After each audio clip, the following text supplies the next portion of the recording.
Ladies and gentlemen, welcome back to the Unstuck Movement. This platform was created to help you find breakthrough in your life by telling incredible stories of breakthrough. So I created this platform because I wanted to have an example of how people broke the chains of things that were holding them back in their life and how they found a new level, right? How they went through that plateau, that glass ceiling that had been holding them back. Because I think life and our growth is all about breakthrough. And I love to have people on here, powerful people who have great stories to tell that can share these stories with us to create impact in our lives. Today, I brought the incredible Jesse Cruz with us onto the show. I'm so honored, so happy to have Jesse here. So Jesse is a speaker, development coach, award-winning and international speaker, and best-selling author. Jesse hosts transformational events for professionals all over the world. Plus, he has an incredible story of breakthrough, of getting unstuck. Jesse, thank you so much for being a part of the Unstuck Movement. Rob, thank you for having me.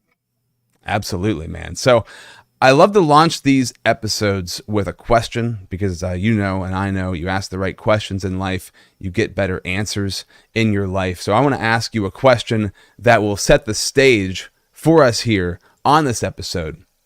What is the significance of a gift? And what is the significance in your life of a gift that was given to you? Significance of a gift is something that's been given to you that you necessarily did not earn, you did not deserve. And that's what makes it so special, is that you can't earn your way into the gift. And when it's given to you, it is your responsibility to cultivate that gift, to grow that gift, to unwrap the gift, and then to share it. Because anytime you have a gift given to you, it is important to share it with the world, because a gift is no good if it is not shared. That's why I love having a gift, being able to share it. And how does this hold weight for you in your own personal story? What was this gift that was given to you that you didn't have to earn or deserve, that has led you to where you're at, that helped you to get unstuck from a difficult spot? For me, it's the gift of being able to encourage people through the written or spoken word. As a writer and as a speaker, it's not something I was naturally I learned this skill over time. Yes, you can always develop the skill. You can always improve in areas that you put time, focus, energy, and effort into. But sometimes you just give it a gift. And that's a gift that I was given. And unfortunately for me, I didn't really try to unlock that gift until I went through certain traumatic experiences, setbacks, pain, conflict, because I didn't know what to do. So I relied on my gift to get me through the pain. And so although pain could be the number one thing humanity wants to avoid, it's the number one thing that we need to heal and help other people heal. Mm-hmm. Yeah, so true, man. And the blessings on the other side of that pain, right? It's very interesting how God works your life in that way and uses those difficult times, to refine us, to renew us, to take us to a new level of glory, because that's what we have to do. We have to go through that process to get to where he wants us to go. What were you like before, stepping into this gift? So how has Jesse changed from now to before embracing this gift and letting it be something that guides your life? Well, I don't focus so much attention on what people think, right? Because I used to think that everybody was supposed to love me, everyone's supposed to like me, and that's exhausting.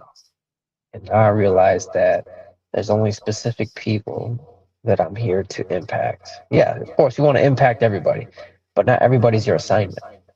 Now I have more clarity on the people who I'm called to serve. And so, and I'm curious about this, because this is where a lot of people are stuck. How were you living your life beforehand, saying you were, worried about what other people were thinking?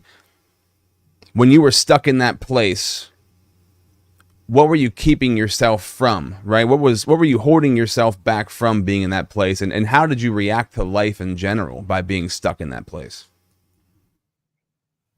I look back at it now, I didn't even know I was stuck. Hmm. I thought that this was normal. This is how I should live until I was putting myself in environments where people thought differently. And they opened up my whole mind to be able to realize that there's a different way. And that's why your environment and what you're exposed to is life changing. Because I would have kept on going throughout my life worrying about all these other things that were not as important. And I think one of the things that most people struggle with is unlocking that gift. And therefore, they settle for mediocre, they settle for average. And I was trying to live other people's dreams and not my own. Yeah, man, living somebody else's dream. That's what a lot of us go through most of our life doing. And like you said, whether you realize it or not, right? So whether you realize you're walking, living your life, doing things throughout the day that somebody else wanted you to do, or maybe somebody else didn't even want you to do them. Maybe you just felt that you had to do them because of the conditions of how you were or how you grew up or the relationship that you had with that person. It's really interesting to have that breakthrough and to kind of shake yourself from that. And I'd love to talk about what shook you from that. Let's talk whether as as deep as you want to go with it, or as on the surface as you want to go with it. I leave that open for anybody who talks about difficult things in their lives. But what was it that shook you from that place and stepping into the gift? My daughter, when she was born, she was 4 months early. She was only 1 pound. She could literally fit in the palm of my hand. And every single day, she would fight for her life. And I never knew what would happen by the moment. And then 42 days of her fighting for her life, she passed away. And this essentially was ruining my life because the person I love so much is not here with me. And the only thing that got me through was the activation of that gift, which was sharing my story.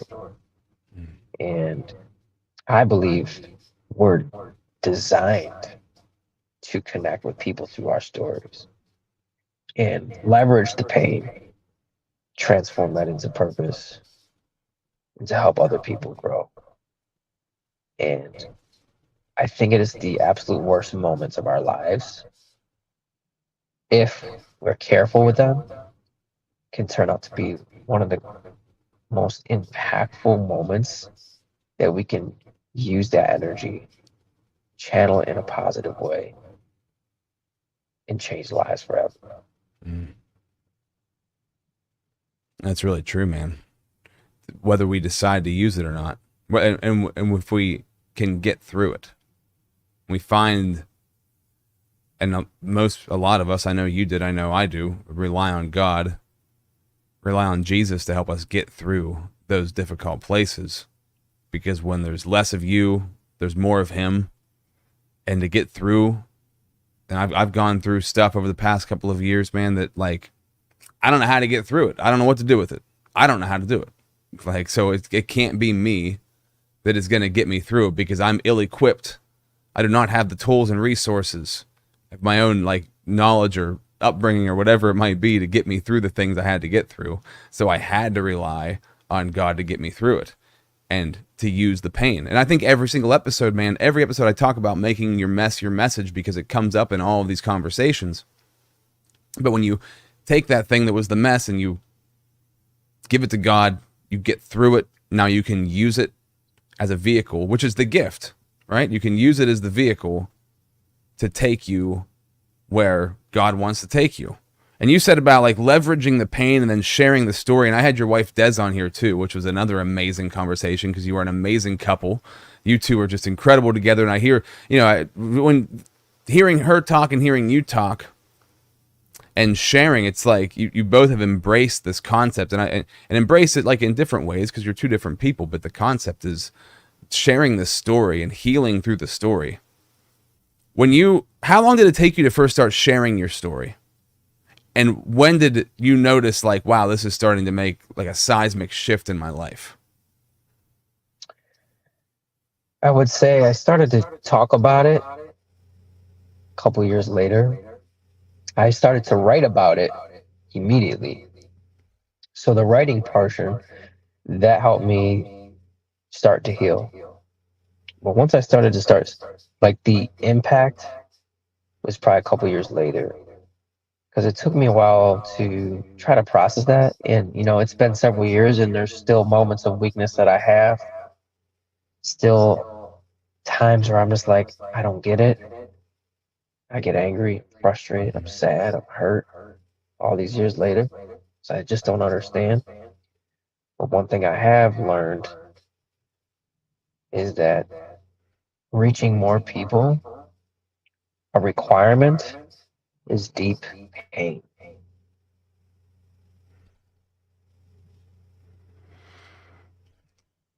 So we're talking about being able to reach more people, using that deep pain to reach more people, learning to tell your story, which helps to change other people's lives. And this is something that's really hard for a lot of people to do, to open up about that story, share that story, which begins the healing process, which helps other people to heal. How do you take somebody, right? So you're helping people, transformational coaching, speaker coaching, helping people to learn how to tell their story so they can transform, so other people can transform. And I'm curious, just in your own coaching practice, how do you help people begin to do that? How do you help them begin? Because somebody might have a story in them. I know people in my life, man, who their lives have been stuck for 30, 40 years because of something that happened in a story they haven't been able to tell or talk about, and nobody else also will talk about it. So they're like locked in this place. And you see it, it's painful. And when you try to go in and open that up, man, it can be, you're opening up Pandora's box. You're opening up a world of pain. How do you, when you're helping people tell their story, what are like the beginning phases of working with them if they have this thing they know they need to release and give to the world, but they don't know how to? First is realizing that the pain that you went through is not even for you, it's for somebody else. Mm. And if you don't share it, you rob them of healing, you rob them of blessing, you rob them of opportunity. So choosing to not share your story is one of the most selfish things a human being can do. And if you want to set yourself free, you have to be honest with what you've gone through, which empowers you to help other people to be set free from what they've gone through. And that's why your story is so important. So I tell when I'm coaching, you have to start with thinking about the people that you know this will benefit and the pain it will help relieve from their life.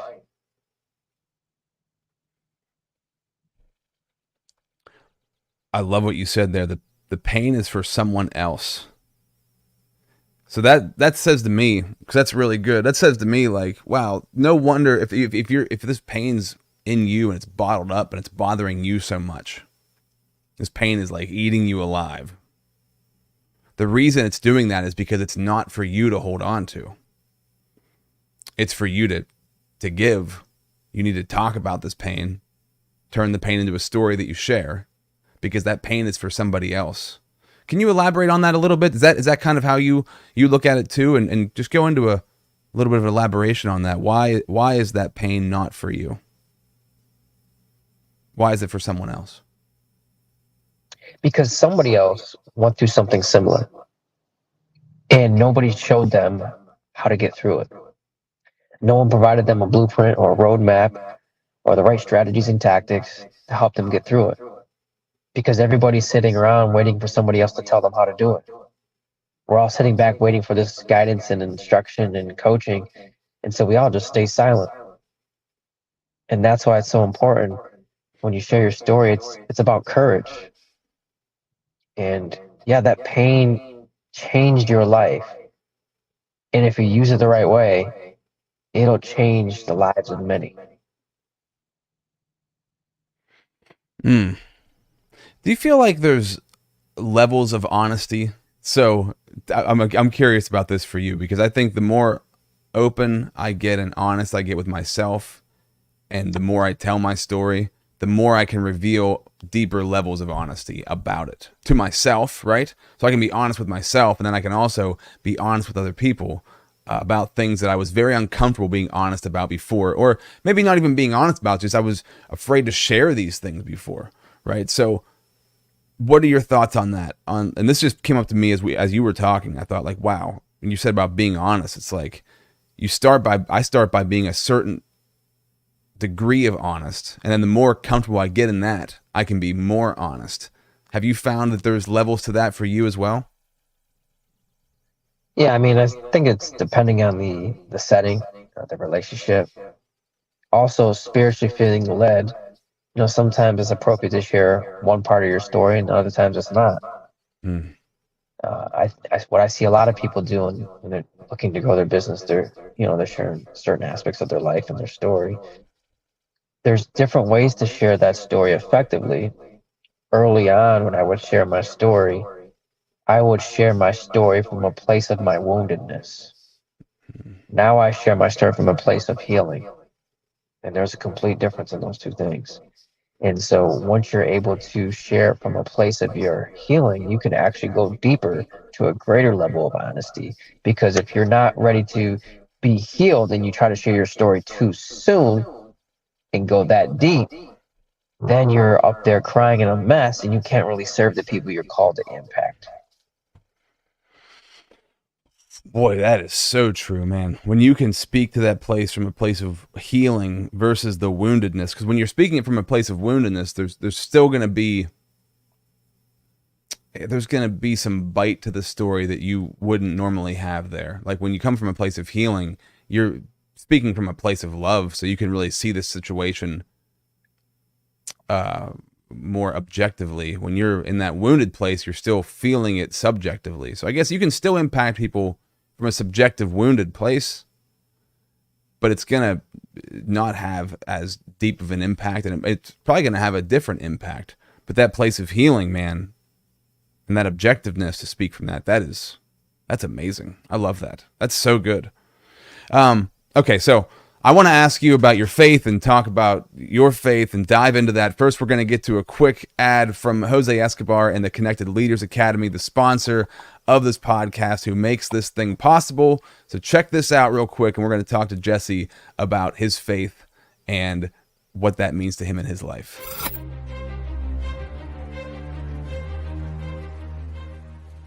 Hi, my name is Jose Escobar, and I'm the founder and CEO of the Connected Leaders Academy. We're a growing tribe, a community of entrepreneurs all over the world, globally, all across the country, high performers, titans of industry. If you're an entrepreneur and you're looking to grow personally and professionally, scale your influence, develop your skill sets, move the needle in your business, more clients, more money, more profit, the bottom line, and of course, grow your circle and your network like never before, this is where you want to be. Join the Connected Leaders Academy today. We are scaling massively. We want to welcome you in. Check me out on Instagram and on Facebook, the @ JAESCO25. We look forward to having you join us. Take care. Awesome. So I want to ask you about your faith, and with each episode, with each person that I interview, I ask them beforehand, like, what are some quotes or some sayings that you live by? And being a man of faith, you said, I can do all things through Christ who strengthens me. For a non-believer who might be watching this, and for a believer, right? So a non-believer maybe have never even heard that before, or has any framework for what that even means, or a believer who hears that and it means something very valuable to them and something very meaningful to them. What does that quote mean for you in your life? I like to look at it as, if I go into a gym and I'm on the bench press, there's a certain amount of weight that I can lift on my own. And then there's going to be a point where there's too much weight. I can't lift it by myself, not in my own strength. Mm-hmm. The reason why that relationship with Jesus is so important, because he provides that support to help you lift the weight. He's the greatest spotter there is. He relieves the tension and the pressure, the weight that's trying to crush you. And that's one of the best things any human being can do, is to allow someone else to help you lift a weight. And when I say I can do all things through Christ who gives me strength, is that when my strength is gone, I borrow his. And his is an infinite supply. Mine is very limited. And if you're feeling stressed out and burned out, you don't know what to do, you have to pass over your pain and your struggle to him and allow him to lift it. Borrow that strength. Amen. Amen to that. I love doing this show because I get good quotes with every episode, and that's a great one. I've never heard Jesus is the greatest spotter there is. That's good stuff. I love that, dude. That's cool. I'm going to use that. He helps you lift that weight up. That's really good, man. Was your faith always a part of your life, or did it come in at a certain point? When did that begin for you? I was raised in an environment, church and faith, but it wasn't real to me. It was my parents' faith. It didn't become mine so much later on. I think I had to go through a lot of challenging times, moments of loneliness and desperation, to make that faith my own. I thought that, this idea of God was just some big old thing in the sky that I can never feel personally connected to. And years of struggling, I had enough. It wasn't until I fully submitted and said, you know what, God, if you're real, I promise you, I'm going to give you my heart. And that's what I had to do. But it wasn't until I got to that moment of where I tried everything else, I was still empty, still broken. And I decided I've reached my breaking point. How did it change? What did you do when you decided to make, those first steps for you personally? What did that look like? I made the decision that I wasn't going to be the only one making the decision. That I would seek out his word, I would pray, would listen, and try to follow his prompting to the best of my ability. Now, even though I made the decision to follow him, I still can't count the amount of times I've screwed up, I messed up, and I refused to listen. But that's him still working on me. Still things I'm working through that I got to mature on. But one of the biggest things was understanding that I don't have all the answers, and that's why my faith is so important. And for your family too, did your wife jump in with you on that journey? Was she already on that journey? Because being equally yoked is a very important thing in a marriage and a relationship. Was that something that you had to develop over time between the two of you, or was that there as the basis when you decided to dive in? She was already in. What was that like? When we first met, we were not serving God, but we started going to church, and we would go to church every single Sunday for months, but we did not have like a relationship with God. I think it was right around the time that actually, I'm sorry, let me take that back. I turned my life over to God. I believed in God, but there's a big difference between, they say in the church that, Jesus is your Lord and Savior. See, I accepted Jesus as my Savior, but I didn't make him my Lord.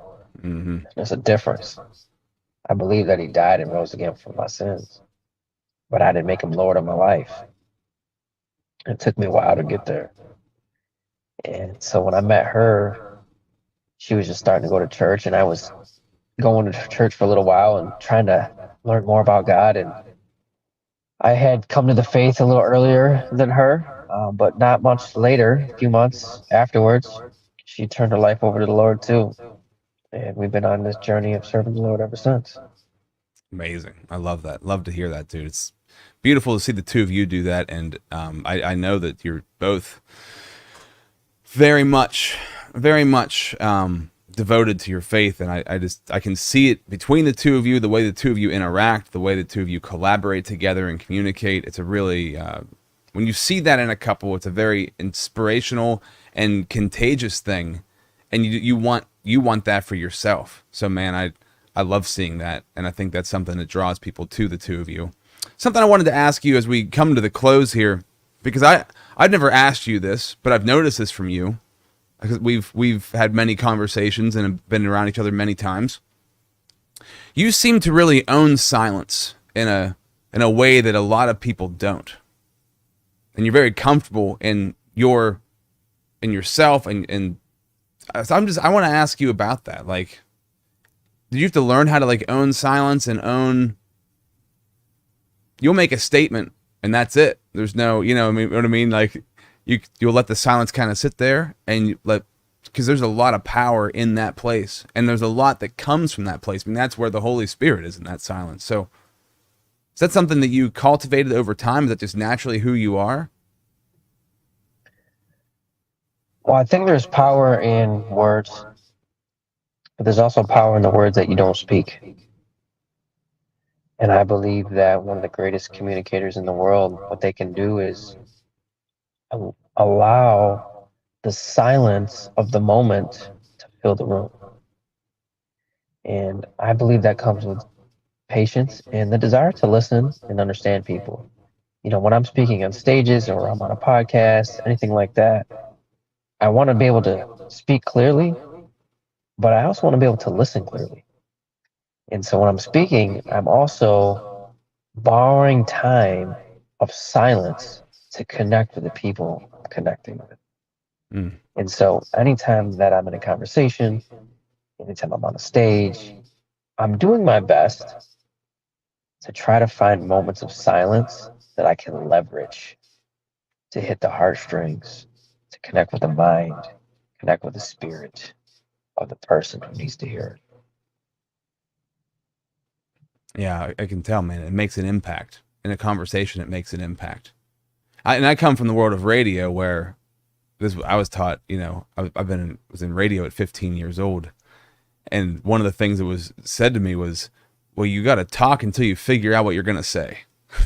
Right? So, because if you're on the air and you're just trying to get somewhere and you're not sure how to get there yet, then you need to be able to talk until you can get there. And unlearning some of that, which that was helpful for some periods of my life, and it was necessary, but on the other end, it wasn't helpful or necessary, because it makes you think that you have to fill every empty void with something, which is not the case. And there's a lot of power in pausing, a lot of power in silence. So hearing somebody like you talking makes me inspired and makes me realize, oh, right, I don't need to fill all these gaps. These gaps are going to fill themselves. Nobody is thinking about this besides me. If I'm not speaking into a gap, it's just me thinking about it. It doesn't have to be spoken into. So I just wanted to commend you for that, man, because I think that's one of your strengths that I notice, is your ability to own silence and to use it, to leverage it. If people want to find out more about what you do, they love your story. They find it super interesting that you help people tell their stories and get on stages and win awards. And, you travel all over the world and help people share their stories and become stronger and heal. If somebody's inspired by that, wants to know more about that, what's the best way for them to get a hold of you? You can connect with me on Instagram, Jesse Cruz Speaks, or Jesse Cruz on Facebook. Awesome. Anything you want to leave the audience with before we sign off? Yeah, one last thing.